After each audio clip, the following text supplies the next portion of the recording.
So, you want to play in a BCS. BCS is around the corner. Sorry Toronto, this came out late. And with the meta as chaotic as ever, with more and more sets being let loose without restrictions, we thought we'd put this video together to help with what to expect going into BCS 2023. Keep in mind there's a ton of decks out there, and with tier lists being made every other day, there's bound to be a few differences in opinion. So now, I'm gonna hand it over to Brandon. Now into Alice and Sword Art Online.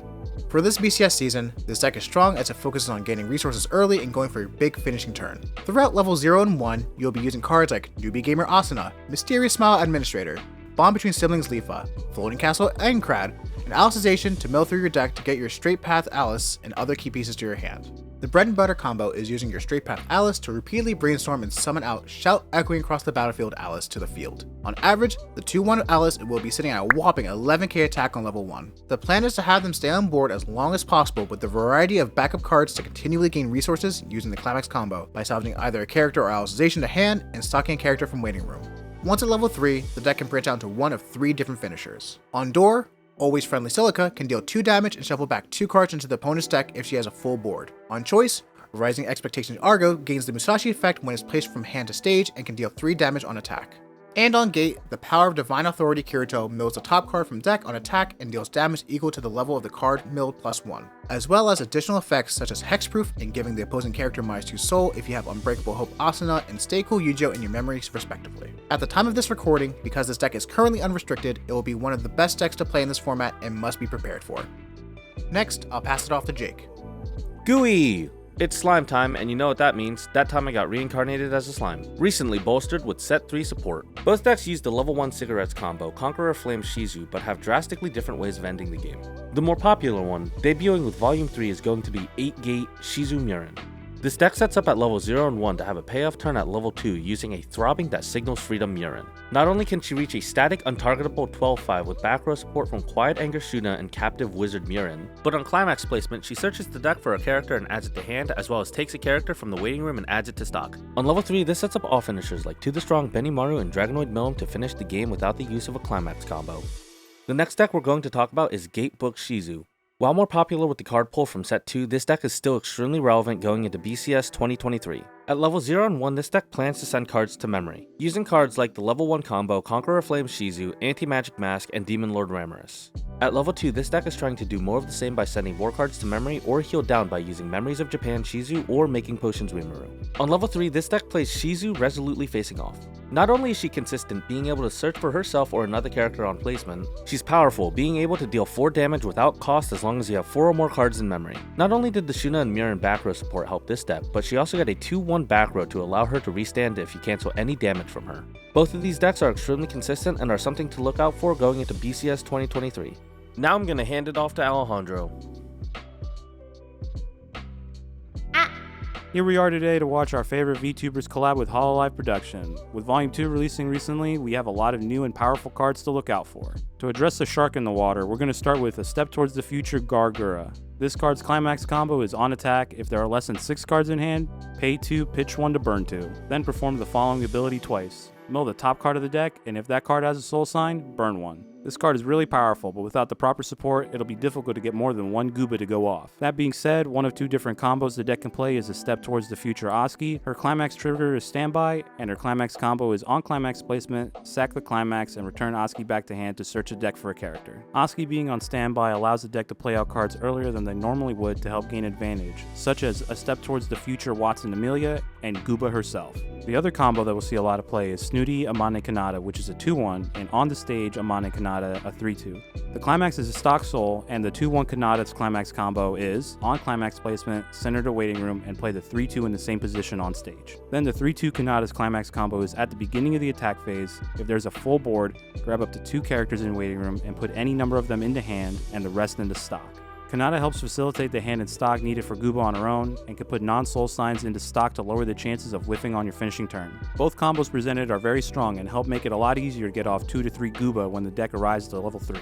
With the release of Hololive Production Volume 2, there are a lot more soul signs in the deck to help facilitate Gura's burn 1. Cards like Ina and Takogram Ninomai Inanis, 1-to-1 fight Kazuma Iroha, and A Step Towards the Future Mori Calliope, all having soul signs generally mean that the deck will have about 36 soul signs. Both versions of Gura are very strong and will see a lot of play during the BCS 2023 season, so don't underestimate the power of Gooba. Alright Jason, go ahead.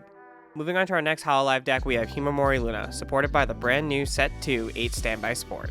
This 8 Standby deck is made possible due to the addition of a Step Towards the Future Oski and a Step Towards the Future Polka Standby combos. We've already touched on the Oski combo, so let's move on to the level 1 Polka. On attack, Polka salvages an extra lower level character where X is equal to the cards in memory. Throughout level 1, the deck is all about using the level 1 Polka combo and fighting board with the 1/1s the deck has. Level 2 is where the deck wants to hit the big standby targets, the biggest being the level 3 Himamori Luna. Luna, while in the field, is considered a level 0 and can't be side attacked, so it avoids cards such as Adachis and anti-change counters. Luna has 2 other abilities which are on reverse pitch 1 character to deal 1 damage, and when it is frontal attacked, it allows the deck to look at the top card and either keep it on top or put it into the waiting room. Along with cards like hashtag Miko Art, Sakura Miko, and a Step Towards the Future Usada Pekara as back row support, the baby is here to stay. This upcoming competitive season is for sure going to have its fair share of Gooba, as it's one of the most popular decks this format. But don't sleep on 8 Standby and the baby. But now that we're done talking about Hololive, let's do our homework with the quintessential quintuplets, my favorite one being Ichika featuring her 8-choice deck. Ichika plays 3 climax combos which allow it to flow through the game smoothly as it prepares for the finishing turn. Ichika plays a solid level 0 lineup that enables itself to dig into the deck, among other helpful effects to set up the waiting room or the top of the deck. The level 1 combo is Awkward Love Ichika, which on combo gets pay 1 Twin Drive and at the end of her battle, reveal the top card of the deck and salvage a character equal to or lower than the revealed card. The deck benefits from the level 1 event Treasuring Her Honest Feelings, which is the cigarettes, and if a level 3 character is salvaged, the card sends an opponent's character on the board to their hand. At level 2, the deck needs Pure Wish Ichika in clock to play in school uniform Ichika Nakano. She requires a full board for her climax combo to search the deck for up to 2 quintuplet characters and add 1 to hand and put the other to stock. This card also has another effect which reads, when she's being frontal attacked, pay 1, look at up to 2 cards from the top of the deck, and keep any number of them on top and put the rest in a waiting room. Another important early play in this deck is Quintuplicate Traits Ichika Nakano. This card requires a full board to early play and has the effect of on play, pitch a card and salvage any choice climax from waiting room, and then reveal the top card of your deck, and if it's a character with Ichika in its name, add it to hand. And finally, the level 3 finisher. Irrepressible Feelings Ichika Nakano is the card the deck has been setting up for this entire game. This card's climax combo reads, on attack, if there are 2 or more quintuplet characters, pitch a card from hand, and she gains the ability of if the opponent cancels her attack, choose up to X cards in the opponent's waiting room and shuffle them back into their deck. Afterwards, deal X damage to the opponent, X being equal to the number of quintuplet characters on board. This card decompresses the opponent and gives the deck control over how much damage it deals to help close out the game. Now we move on to the second of the quintuplets, Nino Nakano. Nino received a lot of really cool support with movie set, including a new level 1 standby combo. The level 1 combo, Unchained Feelings Nino Nakano, has character encore and has the climax combo of on attack, look at up to top 2 cards of the deck, keep 1 on top and put the other in the waiting room, and when her battle opponent is reversed, salvage character. The level 2 combo, Wholehearted Maiden Nino Nakano, also has character encore in the climax combo of during the climax phase, if she is standbyed onto the board, sack the climax as standard. Both combos are fine options, and it all really comes down to personal preference, but regardless of which combo you pick, you'll still play both cards as standby targets. With movie set, the deck got a lot of support that enables looking at the top 2 cards of the deck, with cards such as Great Love Nino Nakano and Recreation Nino Nakano. At level 3, we have the unrestricted Love Taking Off Nino Nakano, which has 2 climax combos, with one being that she gains the standby icon when trigger checked. The other combo is at the end of her attack, pay 1, pitch 1 to burn 3. The deck has good sustainability and will beat over most boards. It is also helped by the fact that the level 3 combo is not restricted in English, which helps the deck compete with more recently released sets. Finally, it's my turn to talk about the 5th and hungriest of the quintuplets, Itsuki Nakano. Along with an already established level 0 package, this deck has 2 cards that add to its max hand size. The first of the 2 is the Brainstormer, Pure Wish Itsuki Nakano, which also gives 500 to all characters in front of this card as long as you have 5 or more cards in hand.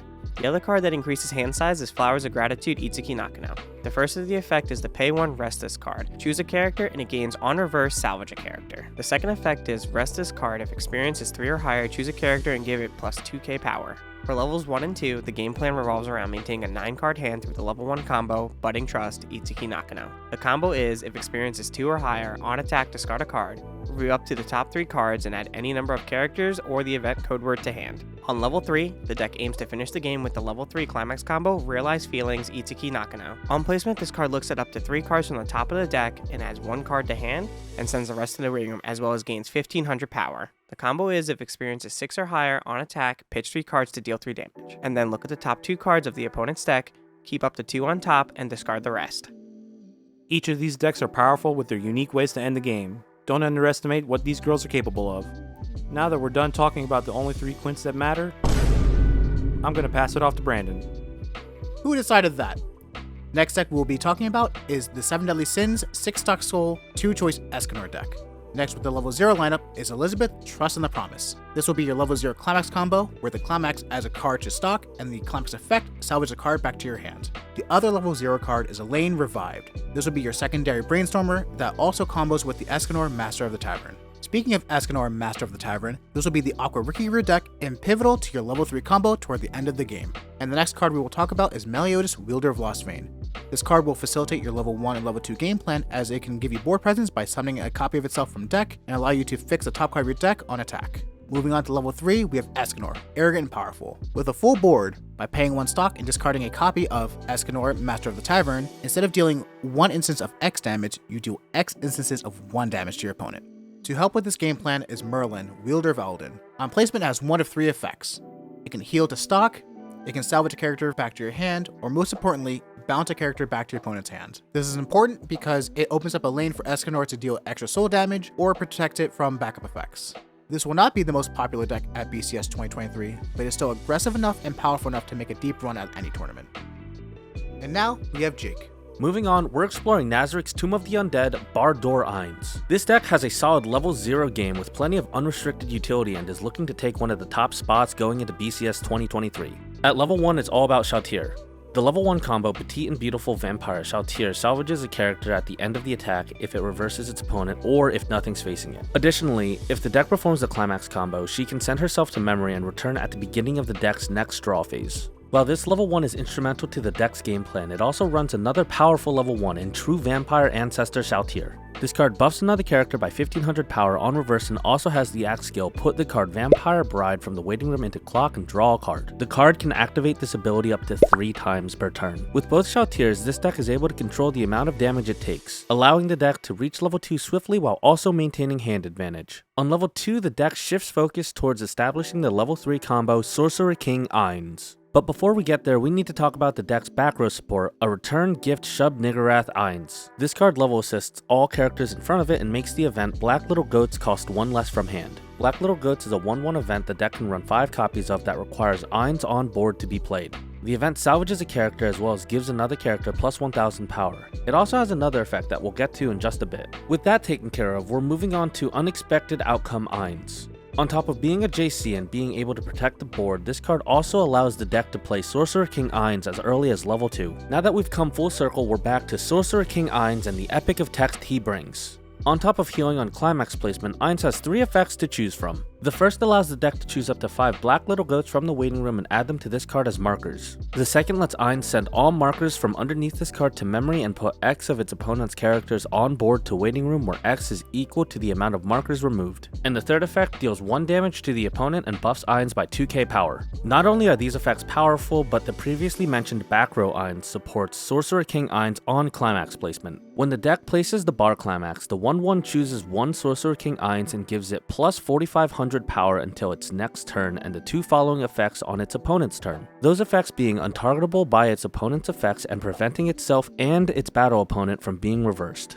Both of these effects give Sorcerer King Ainz the staying power to get to 2 consecutive turns for it to send as many of the event Black Little Goats to memory as possible. By level 3, this deck is trying to clear the opponent's board by dealing as much incremental damage by placing the Climax and using Black Little Goat's final ability of, at the beginning of Encore, as long as Sorcerer King Ainz is in play, pay 1, pitch 1, put Black Little Goats from memory to the waiting room, deal 1 damage. This deck has the capability to set up dangerously early and the ability to clear the board and close out close games. With all that said, you still might see Albedo and 8 standby running around, so keep an eye out for Ainz and his loyal Floor Guardians. Now I'm gonna hand it off to Brandon.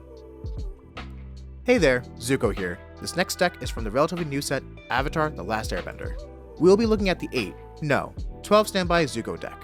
The level 0 game will be simple, starting with our T-Duo, Zuko T-Server, and Iroh T-Server. Zuko helps filter your hand and put your standby targets into the waiting room, and Iroh gives plus 1 soul to a character on Climax placement.